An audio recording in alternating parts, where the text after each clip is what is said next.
In this video, I'm going to show you how to fix Fishbrain app not working.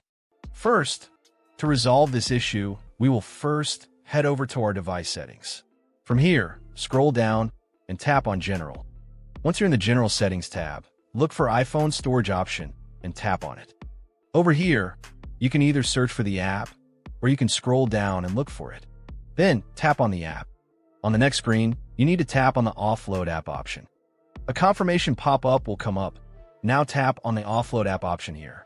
It'll take a bit for processing, and then a reinstall button will show up. Simply tap on it to reinstall the app.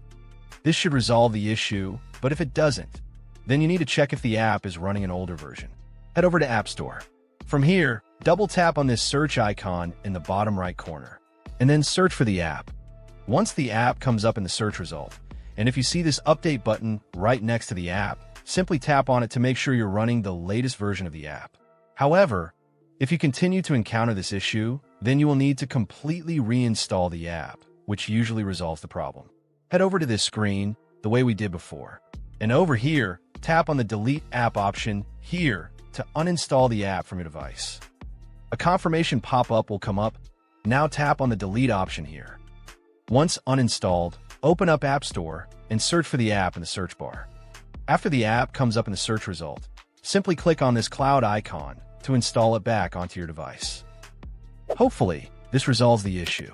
If it does, consider sending a super thanks to support our channel. And also don't forget to hit the subscribe button. We'll see you in the next video.